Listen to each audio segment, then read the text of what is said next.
Okay, so today's science lesson is going to be on 12.3 and 12.4. I've asked you guys to read 12.3 on Tuesday, I believe. And I also want you guys to read 12.4 today or Friday, whenever you have time. And also work on some of these slides. Now, a lot of these slides here are actually going to be on the handout that I gave it to you. You'll write a little on your actual notebook, so it's not going to be a whole lot of work.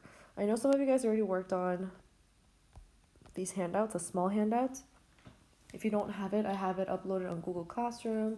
You'll be able to find it underneath science handout, and it will be a document that says 12.2, I believe. So you can print them out. I do want to point out a couple of things. I did not make this, but I've been using this, and I always have to make corrections on some of these things. So if you notice, they don't make sense because they have some typos. So the first one, Dmitry Mendeleev is known as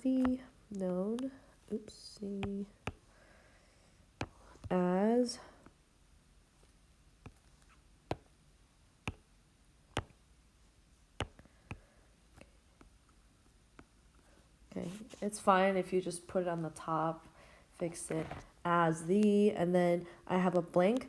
You will not be able to find this blank on your textbook, these two actually. So I advise you to write it down right now. Okay, they're both as. The first one is the father of the periodic table, as he was the first to publish a table arranging the elements by increasing, and you can fill in the blank. This is for you to kind of review the lessons that we finished so far, so go ahead and finish it. And then we also have the typo here, mostly. So this person forgot the E after the S and is known as the father of the modern periodic table. This version is based on increasing blank. You only have two different ways to organize the periodic table, so you can go on and work on it. Okay, and then this is a name. The first blank here, the name of the horizontal rows. So left to right, horizontal is going to be this way. And then there are how many, kind of tells you the answer. How many periods are there in the period table. And then you can refer to your textbook, page 444, or the document that I put up on science information. It will say periodic table. You can either look at those and just find two elements that are from the same rows and give your own example.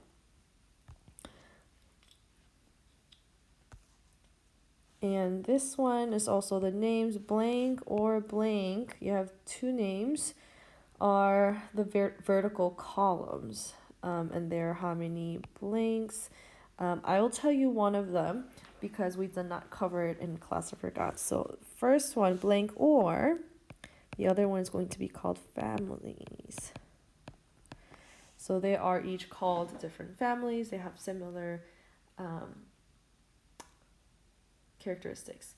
Okay, and then you can also look into a periodic table and find two examples that are from the same group or group or families. Okay, and remember, elements in the same blank have same blank and blank properties. So we have gone through that one as well, so you can finish the rest of the blanks on your own. And then now you are supposed to have this page. I also have this online. It will have this page on the first page and a third page. You just need to print page 1 and 2 only. And if you're wanting to print it at home, you have to flip on, I believe, short edge. I believe so. If not, it's whichever setting that is not a default one. Okay, so you just print page 1 and 2. Most of you guys should have done it in class while I was gone, and you're supposed to color these periodic table of elements. You can always refer back to the periodic table that I put up because it has all these elements, 118 of them. And then you can color by metals, metalloids, and non-metals. So the other name for metalloids are actually called semi-metals because it's kind of like metals, but not really. So you can look into those things and make sure you color them. If you didn't get to finish it, make sure you color them and make sure you read these items too, because they give you a general idea of metal, non-metal, and metalloids. And let's see, I will point out more of the important ones. For example, metal, luster is pretty important, valuable is important, sonorous is pretty important.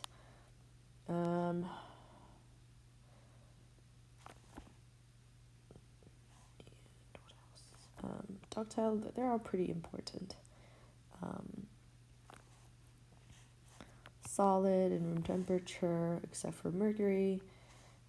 So those are really the key points that I would want to have. You guys kind of already know they have high melting and boiling points. They don't really melt easily. Non-metal, they are brittle. That means it's easy to break. And you can basically imagine non-metals are kind of the opposite of metals. They're not malleable, they're not ductile, not sonorous. And let's see. Oh, this one exists in all 3 states. So you can't really define if it's going to be solid, liquid, or gas because you have multiple kinds of non-metals. This one, I think I would have.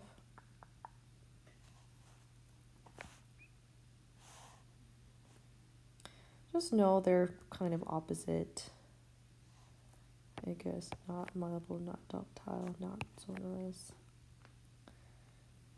And metalloids are kind of hard to tell because they may or may not. So that's why they're called semi-metal. They're generally solid. They're shiny or dull, so it's more on the shiny side for most of them. May or may not. So if you think of something that's in between, those are metalloids. So what I want to point out, so tend to make good semiconductors. So you are going to use this a lot for like computer parts because sometimes you want the electricity to flow, sometimes you don't. So this is really the key point. Conduct heat and electricity better than non-metals, not well as metal, so it's kind of in between, like I said. And then the other ones are may or may not, so it varies. Okay, so those are the key points. And then this one, I am not going to expect you guys to do this one because we already did it on a bigger scale, larger scale. And then this one, just organize the key points into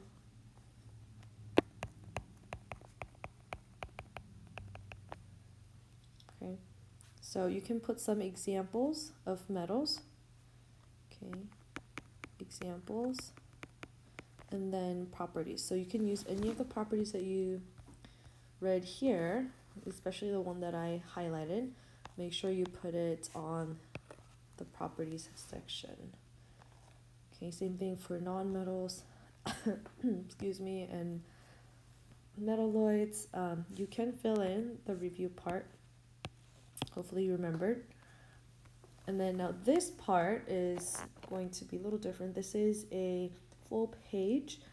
Please do not cut them. I hope I can give you some instructions one-on-one, but if not possible, I'll give you guys another video later on to show you how you're going to make this. This one also has an error.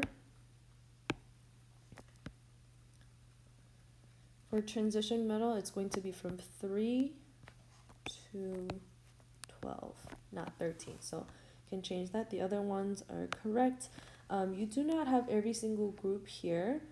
So I've added the other ones that are on the bottom here, so you can have that information in your notebook. Now, I know some of you guys can write small and you can fit all the information on this given spot, but I also know that some of you guys are not able to write it so small. Your handwriting is just big, in general and large. So I'm not going to ask you to write everything here, but if you can, it's a nice way to just organize everything. You don't have to worry about going back and forth the page if you have to put in different pages and so forth. So what you're going to do for this one, the circle part is going to be the colors that you are going to use. You'll actually need quite a bit of colors. 1, 2, 3, 4, 5, 6, 7. I think you need 8 colors or 9 colors. So if you don't have colors at home, you can leave it as much as possible. I would like you to use colors, or you can use different patterns, however you want to differentiate these parts. That will be really helpful. So on the slide notes, you're going to see all these information like hydrogen, alkali metal, alkaline earth metal. So these are going to be all the information, and you can notice that I only have like 3 bullet points on average, some with 4. So I want you to try to write small and fit all these information. So these information are going to be inside the paper.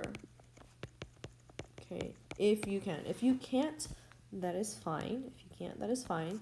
But at least you need to color code them. So for example, hydrogen, let's say I'm using red, I'm going to color code it. Hopefully it stays inside the circle.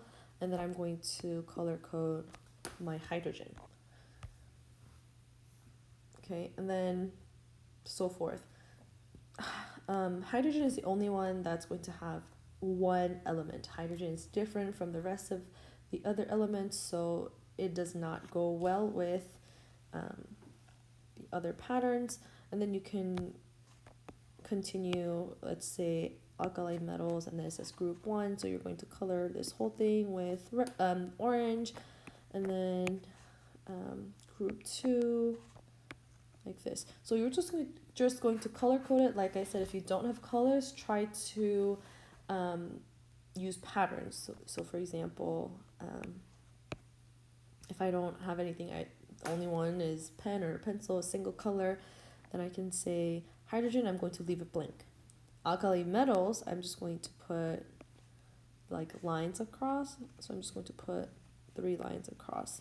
And then for this one, I'm going to put lines, but then it's going to be like this. So try to be creative. I know you won't be able to fill in everything. You may have to work on some other things, but you may alternate different pen colors if you have like black, blue, and red or whatever. Try to fill in all these information. So if, as you can tell, I have hydrogen 1, 2, 3 to 12, and I'm missing 13 through 16, which are going to be this one, post-transition metals. So you'll have that colored 13 through 16, and then you have 17 and 18. And then these 2 are going to be the bottom ones. So that means these ones. Okay, so you're going to color everything, just same thing. Like I said, it goes somewhere in here, but you can't fit everything in there between, you know, just 1 or 2 slots. So they just pulled it out on the side, and they have their separate names or periods for, or separate things for them. But they are all part of metals. Okay, transition metal. So you can do that. I think that's the only thing that I'm really looking for. Although it looks like there's a lot of pages and slides, you're really just working on these handouts. I have this one, you guys have done it, you just have to underline or highlight, and then the other ones. So hopefully you can get them done, and hope this helped.